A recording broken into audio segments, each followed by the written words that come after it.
Hello guys, I'm Boon Keng, this year 37. So I actually mixed with the wrong company at the age of 12 and I got into drugs.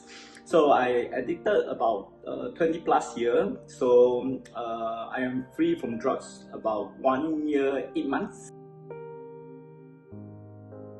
So my first imprisonment was I was a loan shark runner. So I get caught and sentenced to 16 months. Then when my family get to know about I go in prison, right, they are very disappointed and lost hope lah. So subsequently when I came out, I addicted to drugs. So that point in time, my mom was always suffer in silence because she always want me to change, but then she also don't know how to help me. Then when I get caught in lockout, she actually came down to actually bill me each and every time. Then when the last time she is sick, she diagnosed with cancer. I remember I was still caught. Then after that, she will still come down feeling sick and bill me out. So this is something I cannot forget. Then even for my fiance, when I was in drugs, I don't have the time to spend with her. I don't talk to her. Then again, when I enter prison, she's the one who is suffer and the first one who bring me books and every visit to visit me. So my deepest regret is definitely that I never spent quality time with my mom when she's still alive. Then definitely also I cannot send her off when her passing. So I only get to know she left the world when I was reading the newspaper. So while I was inside, so I couldn't do anything, and that is my deepest regret that I couldn't send her off lah.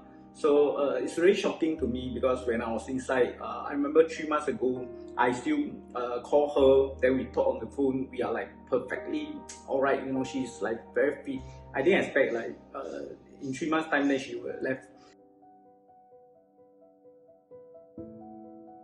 If I have the chance to see her before she left, I would tell her definitely very sorry that, you know, I never treasure the time myself to work hard on it. So yeah, so I would say that her death is definitely my turning point.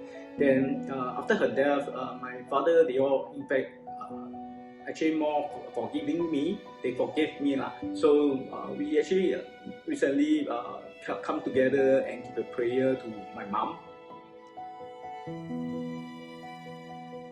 So I just want to pass this message to you guys that don't ever think that, you know, when you play drugs, it's just you yourself. You are playing the drugs yourself. No, you will not. Like, you will not affect other people, but actually in fact, right, it will affect other people.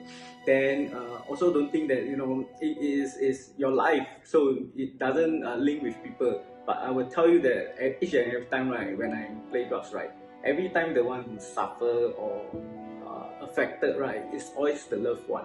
Yeah. So lastly, I want to share with you guys is that drug abuse is definitely not victimless, because for myself, my experience, you see, every time I play drugs, right, every time surrounding me, the people, my loved one is always the one affected. So it's just not victimless, it's just me, myself. I will just share that, you know, if you never play drugs before, don't ever try, and don't think that it's your life and you can handle it. So just go ahead and try. Never have this mindset, because it's definitely very wrong. So yeah, stay away from drugs.